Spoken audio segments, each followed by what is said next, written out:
Studies complete అయిన తర్వాత jobs రావాలంటే రాజకీయ పరంగా కానీ డబ్బు పరంగా కానీ ఉండాలి అంటున్నారు కదా. ఫస్ట్ మనం స్టడీస్ కంప్లీట్ చేసి మన టాలెంట్ మనం ప్రూవ్ చేసుకోవాలి. ఎవరో గుర్తించేది ఉండదు. మన టాలెంట్ ని మనం ముందుకు తీసుకెళ్తేనే ఎవరైనా కానీ చూసేది. మనం చదువుతున్నాం, ఇంకా టాలెంట్ ని తీసుకెళ్తే ఎవరో ఏమో చేశారని అలా చెప్పడం తప్పునా? ఫస్ట్ మనం కరెక్ట్ ఉండాలి, తర్వాత వేరే వాళ్ళు. నేను నీ గురించి కాదు మాట్లాడింది, మీ అన్న మీ అక్కల గురించి. వాళ్ళు టాలెంట్ ఉన్న వాళ్ళు ఎంతమంది ఊరికెళ్ళారు. మీరు ఇంతకు ముందు వాళ్ళ గురించి చెప్తా అన్నారు, నేను కూడా చెప్తాను. వాళ్ళలో కూడా చాలా మంచి పొజిషన్ కి వెళ్ళినటువంటి వాళ్ళు చాలా మంది ఉన్నారు. వెళ్ళిన వాళ్ళు ప్రతి ఒక్కరిని అడుగు ఎన్ని లక్షల లంచం ఇచ్చావని. మీరు పక్కన ఉన్నారా, లంచం తీసుకున్నారా లేదా అని? అలా అంటే ఈ సమాజంలో నిరూపించలేని చాలా ఉంటాయి. జాబ్ వచ్చిన ప్రతి ఒక్కరిని ఇప్పుడు మన ప్రజెంట్ ఉన్న ఎస్ఐ అయితేనేం, సిఐ అయితేనేం, లేదంటే మీ పక్కన ఉన్న డాక్టర్స్ అయితేనేం, ఎవరైతేనేం గవర్నమెంట్ జాబ్ చేసే ప్రతి ఒక్కరిని అడుగు, మీరు సొంతంగా వచ్చారా డబ్బుతో వచ్చారా అని. వాళ్ళు చెప్పకపోవచ్చు కష్టపడి వచ్చాను అని పిండొచ్చు, కానీ టాలెంట్ ఉన్న వ్యక్తులంతా ప్రైవేట్ రంగంలో మాత్రమే ఉన్నారు. గవర్నమెంట్ రంగంలో ఉన్నారు అంటే అది డబ్బుతోనే సాధ్యమవుతుంది. 100% లో 1% మాత్రమే టాలెంట్ ఉన్న వ్యక్తులు జాబ్ చేస్తున్నారు. అందుకే నీకు 1% చెప్తున్నాను. యువత అనుకుంటే ఏమైనా చేయొచ్చా, చేయలేమా? అనుకుంటే ఏదైనా చేయగలం, కానీ ఇప్పుడున్న సమాజంలో డబ్బు రాజకీయం లేదే నువ్వు ఏం చేయలేవు అని నేను చెప్పట్లేదు. చెయ్యొచ్చు, అది ఇంతకు ముందు మాట్లాడినప్పుడే చెప్పిన, చెయ్యొచ్చు. మనకెందుకులే అన్న సోమర్థనాన్ని వదిలేస్తే మాత్రమే ఏమైనా చేయగలం. యువకులు మనము ఏదైనా అనుకుంటే సాధించవచ్చు. మనకి చదివే శక్తి ఉంది. అదే మనం యువకులం, చదివే శక్తి ఉంది కదా. చదివే శక్తి ఉండుకొని నీకు రాజకీయ బలం ఎందుకు? ఎన్ని ఉద్యోగాలు పడుతున్నాయి ఇప్పుడు. కానిస్టేబుల్ అయితే ఏదైనా ప్రతి ఉద్యోగం చదివితే యువత అనుకుంటే ఏదైనా సాధించే ప్రోగ్రామే ఇది. అదే మనం కాన్ఫిడెన్స్ తో చదివితే ఏదైనా సాధించగలము. మనం ఇదే డిగ్రీ కాలేజ్ లో మా అన్న డిగ్రీ చదివినాడు, ఎంబీఏ పీవీకేకే కాలేజ్ ఫస్ట్. ఆయన ఈ రోజు మా అన్న వ్యవసాయం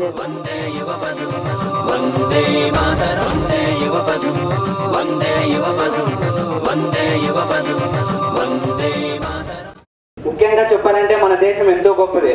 ఎలా అంటే మన దేశంలోనే ప్రతి ఒక్క డాక్టరు అభివృద్ధి చెందారు, ప్రతి ఒక్క సైంటిస్టులు అభివృద్ధి చెందారు. ముఖ్యంగా విద్యార్థులకు తెలియజేయడం ఏమనగా కొన్ని విషయాలు వివేకానందుడు చెప్పడం జరిగింది. విద్యార్థులకు విమర్శించడం విడిచిపెట్టి మంచి చేసేవారికి చేతనంత సహాయం చేయండి, తప్పు చేసేవారికి సున్నితంగా వారి తప్పును సరిదిద్దండి అని వివేకానందుడు చెప్పడం జరిగింది.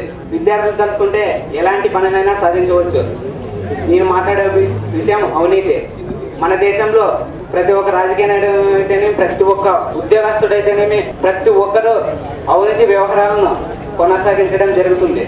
ఏ ఒక్క విద్యార్థి ఎలాంటి సమస్య ఉన్నా మనకెందుకులే, మన ఇంటికి వస్తుందే, మనం ఎందుకు చేయాలి అని అనుకోవడం వల్ల ఈరోజు మన దేశం అభివృద్ధి చెందలేకపోతుంది. మనము ఉద్యోగం వచ్చిందిలే, మనము లంచం తీసుకున్నాము, లంచం తీసుకోవడం ద్వారా ఉద్యోగం వచ్చింది, మనము కూడా లంచం తీసుకుంటే ఏమవుతుంది? పెద్ద పెద్ద రాజకీయ నాయకులే తీసుకుంటున్నారు, మనమంతా తీసుకుంటే అంటే అసలు దాదాపు కొన్ని వందల సంవత్సరాలైనా మనం అవినీతి అంతం చేయలేము. ముఖ్యంగా యువతలో మార్పు రావాలి.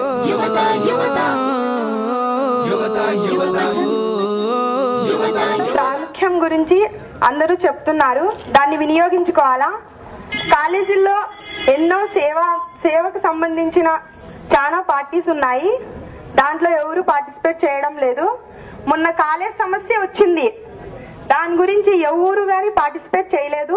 పార్టిసిపేట్ ప్రతి ఒక్క దాంట్లో చేయాలని మాకే ఉంటుంది, కానీ వాళ్ళకి అధికారం ఉందో లేదో అని ఎలా పడితే అలా మాట్లాడితే మాకు కూడా ఎట్లా ఉంటుంది సార్? ఆడపిల్లలు అందుకే ఎక్కడికి పార్టిసిపేట్ చేయాలన్నా భయపడుతున్నారు. కానీ మీరు భయపడొద్దండి, మీ ఆత్మవిశ్వాసమే మీకు తప్పటికైనా వెంటుంటుంది. అన్ని రంగాల్లోనూ ఆడపిల్ల నిరూపించుకోవాలి. ఈ కాలంలో ఆడదంటే అలసైపోయింది, అలా ఉండకూడదు. అదే నమ్మకాన్ని మన అమ్మ నాన్న మన మీద చాలా విశ్వాసం పెట్టుకొని మనకి రోజు కాలేజ్కి పంపిస్తున్నారు. కాబట్టి అందరూ బాగా చదువుకొని ఉన్నత స్థాయికి చేరుకోవాలని కోరుకుంటున్నాను. ఇప్పుడు ఒక అమ్మాయి చెప్పింది ఏమని, మా సార్ వచ్చేసి లంచం ఇవ్వకుండానే ఉద్యోగం సంపాదించాడు. కరెక్ట్, దాంట్లో మనమేమి సందేశించాల్సింది లేదు, మంచి విషయమే. కానీ మా ఊర్లో వచ్చేసి కరెంట్ డిపో ఫెయిల్ అయింది. అప్పుడు మేము వచ్చేసి గుద్దిపోయి మేమే వేసుకొచ్చి దాన్ని ఫిక్స్ చేసుకోవాల్సి వచ్చా, వాళ్ళకి డబ్బులు ఇచ్చి. మళ్ళీ అంటే ఇది ప్రభుత్వంలో లంచగొండితనం కాదా అంటున్నా. ఏదో ఒక విభాగంలో లంచం లేదని ఎక్కడ లంచం లేదనడం మంచిది కాదు. ఒక 2% మాత్రమే లంచం లేకుండా జరుగుతుంది, మిగిలిందంతా లంచగొండితనమే. దేశంలో దాదాపు నాకు తెలిసినంత వరకు 40% ఉంది. ఒక ప్రభుత్వాన్ని శాసించే బలం విద్యార్థుల్లో ఉండి, ఇప్పుడు ఉద్యోగాల విషయానికి వస్తే కూడా విద్యార్థులు మళ్ళీ ఉద్యోగస్తులకు వచ్చినా కూడా మన యువత మీదే ఆధారపడి ఉంది. మనం వచ్చేసి మనం సొంతంగా ఒక కంపెనీ స్టార్ట్ చేసి అందులో ఉద్యోగాలు నిరుద్యోగాలు తొలగించడం జరుగుతుంది. అప్పుడు కొంత అవినీతిని నిర్మూలించవచ్చు. అలాగే లంచం అనేది మనం ఇస్తేనే మనం తీసుకోవడం జరుగుతుంది. మనం తీసుకోకుండా మనమందరూ కలిసి పోరాటం చేసి ఆ లంచాన్ని కూడా నివారించవచ్చు. లంచం ఇస్తేనే తీసుకుంటారు అంటున్నావు. నీవు ప్రైవేట్ రంగంలో కంపెనీ పెట్టి నిర్వహించాలంటున్నావు. ఏదైనా కానీ ఉద్యోగం, గవర్నమెంట్ ఉద్యోగం ఎందుకు కావాలనుకుంటున్నారంటే మనిషికి నచ్చిన విధానమైనటువంటి ఉద్యోగమే చేయాలనుకుంటారు. మనసు ఒక చోట మనం ఒక చోట అని వివాహం విషయంలో ఉన్నట్ల నచ్చని ఉద్యోగాన్ని చేసే అవకాశం ఉండదు. చేసినా అది మనిషి యొక్క సంతోషానికి తోడ్పడదు. ఎవరైనా కానీ సంతోషవంతంగా జీవించాలనుకుంటారు. అలాగే సంతోషవంతంగా జీవించాలంటే మన దేశంలో అన్ని ఉద్యోగాలు కూడా లేవు, ప్రభుత్వం కల్పించడం లేదు. కావాలంటే వారి శాతాన్ని బట్టి వారు ఉంటారనమాట. ఇప్పుడు ప్రభుత్వ ఉద్యోగం కల్పించాలి అంటే వారికి దొరకని అప్పుడు, వారికి తగిన అర్హతలు లేకున్నప్పుడు ప్రైవేట్ రంగంలో పోతే సరిపోతుంది. కానీ అందరూ చాలా కరప్షన్ గురించి చాలా విధాలుగా చెప్పారు. అందరూ చెప్తున్నారు కానీ దాన్ని నిర్మూలించాలని ఒక్క ఉదాహరణ చెప్తున్నాను. ఇక్కడ అందరూ ప్రభుత్వ ఉద్యోగాలు పొందాలనుకుంటారు కదా, అందులో 10% మంది ప్రభుత్వ ఉద్యోగాలు పొందితే 5% మంది లంచం లేకుండా ఉద్యోగాలు సాధించవచ్చు. సాధించి అలాగే మీరు రేపొద్దు పెద్ద పొజిషన్ లో ఉండొచ్చు, ఒక విధంగా ఇంటర్వ్యూ చేసే పొజిషన్ లో మీరు ఉండొచ్చు. అలాంటప్పుడు మీరు లంచం తీసుకోకుండా మంచి టాలెంట్ ఉన్న పర్సన్ ని సెలెక్ట్ చేయాలని కోరుకుంటున్నాను. అదే విధంగా అందరూ అంటున్నారు చదువు చదువు అని, అందరూ ఉద్యోగాలు అంటున్నారు. అందరూ ఉద్యోగాలు వైపు వెళ్ళిపోతే రైతేం కావాలండి? ఇప్పుడు భారతదేశానికి రైతు వెన్నెముక వంటి వాడు. రైతు లేకపోతే ఈ రోజు మీరు అన్నం తినలేరు. ఫస్ట్ అది గుర్తుంచుకోండి. మీరు చదువు ఉద్యోగాలు అంటున్నారు కదా, అందులో మీరు చదువుకొని ఉద్యోగం చేయాలనే కాదు, చదువుకొని వ్యవసాయం కూడా చేయొచ్చు. ఎన్నో కెమికల్స్ కంపెనీస్ ఉన్నాయి కదా, దాంట్లో ఫ్రాడ్ కంపెనీలు కూడా ఉన్నాయి. అందులో అన్ని కంపెనీలు పర్ఫెక్ట్ గా ఉన్నాయని మీరు నిరూపించగలరా? ఆ ఫ్రాడ్ కంపెనీస్ ని మీరు అందులో ఆ ఫ్రాడ్ కెమికల్స్ రాకుండా మీరు యూజ్ చేయొచ్చు. ఎందుకంటే మీరు చదువుకున్నారు కాబట్టి అక్కడ ఏ విధంగా మీరు యూజ్ చేయాలో అందులో రాసి ఉంటారు కాబట్టి మీరు చదువుకొని ఆ కెమికల్స్ ఏ విధంగా యూజ్ చేసుకుంటారు కాబట్టి ఆ ఉద్దేశంతో కూడా చదువుకున్న రైతు కూడా కావచ్చు. ఆ విధంగా అయితే మీరు పంటను ఏ విధంగా వేసుకోవచ్చు, ఏ విధంగా సాధించవచ్చు, పంట ఏ విధంగా ఎక్కువ దిగుబడి వస్తుందని కూడా మీకు తెలుసు. కాబట్టి రైతు కూడా ఇంపార్టెంట్. ఈ దేశంలో ఉద్యోగం ఎంత ఇంపార్టెంటో రైతు కూడా అంతే ఇంపార్టెంట్ అండి. మన భారతదేశం అభివృద్ధి చెందుతున్న దేశం. ఎందుకు? ఇప్పుడు సాల్వ్ ఆల్ బెటర్ యువ పథం అనే ప్రోగ్రాం.